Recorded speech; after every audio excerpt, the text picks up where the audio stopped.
오늘은 크록스의 화려한 부활, 크록스의 핵심 전략은 무엇인가 라는 주제로 크록스 기업에 대해서 한번 알아보고자 합니다.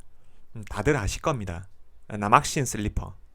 단순한 슬리퍼 하나로 작년에만 매출이 23억 달러, 3조 가까운 매출을 기록했습니다. 사실 이 회사 슬리퍼 만들면서 돈이 들 게 없습니다. 우리가 흔히 신는 3디다스 슬리퍼는 문구점에서 3,000원에 살 수 있습니다. 이 크록스 만드는데 과연 얼마나 들까요? 그럼 크록스가 왜 이렇게 성공할 수 있었는지, 강점은 무엇인지, 리스크는 또 어떤 게 있는지 한번 알아보겠습니다. 크록스 작년에 지시주 모르고 올랐습니다. 매일 따박따박 신고가를 써내려갔습니다. 이유도 있었습니다. 이 매출 성장률과 이익 성장률이 정말 미쳤었죠. 2017년부터 21년까지 회사의 영업이익률은 2.1%에서 29.5%로 급격히 증가했습니다. 그만큼 주가도 성장했고요. 지금은 조정을 많이 받은 상황이고, 만약 앞으로 크록스를 더 많이 신을 것 같다고 생각한다면 지금이 매수할 수 있는 기회가 될 수도 있죠. 코로나 팬데믹으로 외부 활동은 제한이 됐지만 아무 데서나 편하게 신을 수 있는 슬리퍼인 크록스가 오히려 수혜를 많이 받았다고 말씀하시는데, 저는 그보다는 회사에서 오랫동안 많은 준비를 해왔다고 생각합니다. 특히 회사의 마케팅은 정말 탁월했습니다. CEO 앤드루 리스가 경영을 정말 잘하는 것 같습니다. 사실 크록스가 특별한 신발은 아닙니다. 2002년에 설립된 이 회사는 예전부터 남학신을 만들어 왔습니다. 사람들이 슬리퍼에 시들해지니 여러 가지 새로운 제품을 만들다가 실패해서 경영 위기도 겪고 했었는데, CEO 앤드류 리스가 오고 나서 많은 것이 바뀌었습니다. 신발이 편하긴 합니다. 하지만 비슷한 슬리퍼 많이 구할 수 있습니다. 크록스는 자신만의 독특한 개성을 찾아냈고 올바른 방향으로 실행에 옮겼습니다. 크록스의 가장 큰 강점은 만들기 쉽다는 겁니다. 사실 사출기란 금형만 있으면 크록스 신발을 찍어내는 것은 세팅이 다 끝납니다. 이 바느질이 들어가거나 접착제가 필요하거나 부가적인 공정이 전혀 없습니다. 그냥 금형에 대고 찍어내면 됩니다. 원가가 얼마나 들까요? 요즘 글로벌 신발 브랜드 중에 나이키, 아디다스, 아식스 이런 회사들 자신이 제품을 만드는 곳은 하나도 없다고 보시면 됩니다. 예를 들어 나이키는 한국의 태광이나 창신 같은 기업에게 신발 OEM 주고, 한국 기업들은 베트남이나 인도네시아에서 신발을 만듭니다. 그럼 나이키는 뭘 하는가? 마케팅만 합니다. 전략 수립하고요. 재고 관리나 물류망 관리 이런 거 합니다. 어떻게 싸게 만들어서 비싸게 팔 수 있을지, 이게 신발 회사의 핵심 과제입니다. 크록스도 회사에서 신발 안 만듭니다. 중국, 베트남, 인도네시아 신발 공장 인프라 있는 곳에서 아웃소싱으로 대량 생산합니다. 그 중에서도 가장 쉽게 만들 수 있는 신발이 크록스입니다. 크록스는 전 공정이 기계로 찍어내기 때문에 사람도 별로 필요가 없습니다. 원가가 1,000원도 안 될 겁니다. 그 신발의 크록스는 5만원 이상에 판매하고 있는 거죠. 이런 노다지가 어디 있을까요? 팔리기만 하면 돈이 되는 시장입니다. 중요한 건 팔려야 된다는 거죠. 그래서 크록스에게는 마케팅이 판매를 위한 핵심 전략이고 필수 전략입니다. 신발회사 모두 그렇습니다. 마케팅이 생명입니다. 신발회사의 가격 결정력과 시장 경쟁력을 만들어주는 게 브랜드 이미지입니다. 이 마케팅의 진가를 보여주는 회사가 나이키죠. 나이키 신발이 품질이 아식스나 리복이나 다른 브랜드와 얼마나 차이가 나겠습니까? 나이키 디자인이 특별히 이뻐서 팔리는 게 아닙니다. 자신만의 브랜드를 확실히 정착을 시킨 거죠. 크록스도 앤드류 리스의 마케팅 전략이 없었으면 그냥 편한 슬리퍼 정도로 사용했지 지금과 같은 성장을 하지는 못했을 겁니다. 마케팅을 통해 어떠한 브랜드 이미지를 만들어 갈 수 있는지가 장기 성장 동력이 될 겁니다. 그럼 앤드류 리스는 크록스에 와서 무엇을 변화시켰는가? 앤드류 리스는 신발 및 소매업계에서 25년 이상 근무한 소비재 혈삭 전문가였습니다. 예, 리복에서도 근무를 했었고 LEK 컨설팅 회사의 전무이사로 근무하다가 크록스로 왔죠. 그는 크록스의 현실과 장단점에 대해서 잘 알고 있었습니다. 좋아하든 싫어하든 크록스라는 아이템을 모두가 안다는 게 중요했죠. 그리고 여기에 개성을 더하면 새로운 가치를 창출할 수 있다고 생각했습니다. 유행을 선도하는 게 밀레니얼 세대, MZ 세대이고 이들이 패션에 가장 많은 돈을 쓸 뿐 아니라 브랜드가 크기 위해서는 밀레니얼 세대를 집중 공략해야 된다고 판단을 했죠. 그래서 가장 먼저 소셜미디어와 디지털 마케팅을 강화했습니다. 협업을 위해서 화제를 불러일으키는 인플루언서와 계약을 했습니다. 10대들에게 노출의 빈도를 높일 수 있는 마케팅을 집중적으로 추진했죠. 이 크록스의 마케팅의 핵심은 자신을 표현하는 방식을 제공했다는 겁니다. 이를 위한 두 가지 장치는 독특한 컬러와 지비치였죠. 유명 브랜드나 인플루언서와의 콜라보 마케팅을 통해 자신을 표현해낼 수 있는 다양한 방법에 대해서 제공을 했습니다.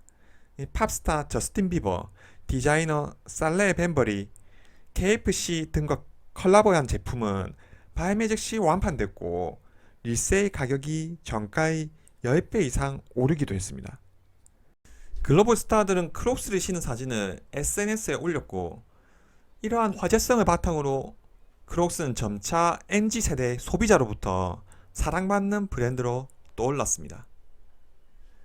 그리고 앤드류 리스는 브랜드 관련성을 높이는 것이 핵심이라고 말했습니다. 그래서 협업과 다양성을 강조합니다. 명품에서부터 스트릿 브랜드, 핸드백 등 크록스와 협업을 통해 개성을 드러낼 수 있는 브랜드가 있다면 어느 브랜드와도 함께 했습니다. 또한 신발 구멍에 꽂아 자신만의 개성을 드러내는 지비치를 다양화했죠. 그러자 패션 업계가 기능성과 편리함에 더해 자신의 개성에 충실한 크록스의 진가에 반응하기 시작했습니다. 여러 디자이너와 명품 회사들이 패션쇼에서 크록스를 선보였죠. 회사는 자신의 고객은 자신감을 가지고 스스로를 드러내고 표현하는 이들이라고 강조합니다. 인플루언서와의 개성을 담아낸 크록스와 협업에 고객들이 열광한다는 것이죠. 회사는 브랜드의 뿌리며 모두가 아는 클래식 크로그, 남학신에 초점을 맞췄고 이 아이템을 이용해 자신만의 개성을 표현할 수 있는 방법에 대해서 다양한 방법을 제공했습니다. 크록스는 운동화나 애슬레저 대비 그만큼 단순한 아이템이기 때문에 유행에도 민감할 수밖에 없습니다. 그러다 보니 크록스는 다른 포트폴리오 구성을 위해 노력을 했었죠. 여러 가지 신발 제품을 만들어 봤으나 실패했고 재고가 쌓이고 현금 흐름이 나빠지고 여러 악재들을 겪으면서 여러 번 위기를 맞았죠. 다시 유행을 만들기는 쉽지가 않았고요. 이 한마디로 크록스는 숙명적으로 유행을 타는 아이템이고 이를 극복하며 성장하기 위해서는 새로운 뭔가를 계속 추구해 나가야 된다는 겁니다. 신발이 편해서 많이 신는다? 이건 당연한 겁니다. 그런 면에서 지비츠는 크록스의 성장에 많은 영향을 줬습니다. 이 지비츠가 없었으면 크록스에 대한 자신만의 개성을 드러내는데 한계가 있었을 거고 지금과 같은 성장을 할 수는 없었을 겁니다. 그리고 만들기 쉽다 보니 짝퉁과 유사 제품이 많을 수밖에 없습니다. 말 그대로 그냥 금형대고 찍어내면 되는데 중국에서 얼마나 많이 찍어대겠습니까? 이 크록스가 향후 중국 시장 점유율을 5% 미만에서 10% 이하로 올리겠다고 발표를 했는데 획기적인 마케팅이 아니면 중국 시장에서 짝퉁 이익이 힘들 수 있다고 봅니다. 아시아 시장이 크록스 시장의 20%가 안 되는데 한국만 보더라도 대부분 크록스 신고 있습니다. 아시아 시장은 짝퉁이 엄청 흔하고 잘 팔리는 시장이고 이커머스가 잘 발달되어 있다는 점을 고려할 때 아시아 시장에서 팔리는 크록스의 30% 이상은 짭인 것 같습니다, 진짜. 이제 크록스는 짝퉁과 차별화를 해야 될 시기가 온 것 같습니다. 과거에는 크록스가 유사 제품을 어느 정도 묵인했을 수도 있습니다. 자신의 아시아 물류망에는 한계가 있는 상황에서 짝퉁들이 시장에서 크록스 선전을 해주니까 글로벌 홍보 효과도 있었을 겁니다. 덕분에 크록스 슬리퍼를 모르는 사람이 없을 정도니까요. 그리고 소송으로 이런 짝퉁에 대한 대응하는 전략을 펼쳤었죠. 하지만 이제 어느 정도 전략을 변경할 때가 됐다고 봅니다. 장기적인 성장을 위해서 짝퉁과 구별되는 자신만의 차별화를 가지고 가야 할 시기가 다가온 거죠. 크록스의 매출 총이익률, GP 마진율은 신발 업계 중에서도 독보적입니다. 이유는 말씀드린 것처럼 만들기 쉽고 제일 싸게 만들 수 있는 곳에서 주문 생산하기 때문입니다. 21년 GP 마진은 60% 수준으로 원가가 없는 소프트웨어 업체 수준입니다. 올해 공급망 이슈나 물류비 상승, 그리고 재고 부담 증가로 매출 총이 GP 마진이 일부 손상이 있을 것입니다. 어차피 가이던스가 낮아져 있는 상황에서 단기적인 관점보다는 장기적으로 브랜드 이미지 구축을 위해 노력했으면 합니다. 그리고 크록스와 같이 판매 활동을 통해 물건을 잘 팔기만 하면 돈이 되는 회사들은 생산 활동에서 가장 중요한 것이 재고 관리입니다. 또한 재고 자산 변동이 회사의 생산에서 판매로 이어지는 단계가 제대로 작동하고 있는지 알 수 있는 척도가 됩니다. 최근 2분기 실적에서 재고가 엄청나게 증가했습니다. 재고 자산 증가는 매출 원가와 영업이익에 왜곡을 가져옵니다.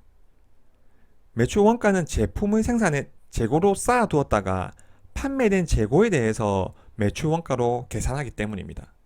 그래서 일반적으로 소비자 회사는 직매입, 도매 판매를 굉장히 선호합니다. 왜냐하면 재고 부담을 질 필요가 없기 때문이죠. 마진이 DTC, 소비자 직접 판매보다 적더라도 대량으로 안정적으로 판매를 할 수 있기 때문에 선호하죠.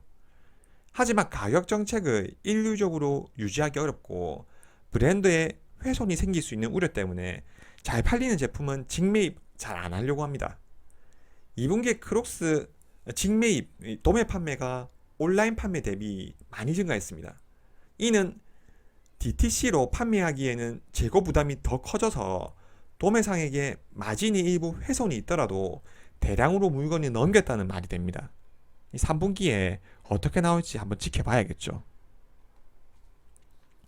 크록스는 향후 경기 침체와 판매량 감소 우려 등으로 주가가 많이 조정되어 있는 상황입니다. 물론 재무상 우려스러운 부분도 보이지만 벌어들이는 현금 대비 주가가 싼 건 확실합니다. 이 아이템도 확실하고 회사가 돈도 잘 벌고 앞으로 로드맵도 확실합니다. 이 회사의 핵심은 어떻게 하면 앞으로 더 잘 팔릴 수 있는가입니다. 이 크로그는 특별한 아이템이 아닙니다. 유행도 탈 수밖에 없고요. 지금까지는 독특한 마케팅을 통해 사람들에게 새롭게 각인됐고 물류망 개선과 간접비를 축소해 가면서 이익률을 굉장히 많이 끌어올렸습니다. 하지만 앞으로 어떻게 해 나갈지가 숙제일 겁니다. 회사에서 헤이두드를 인수한 이유도 이런 이유입니다.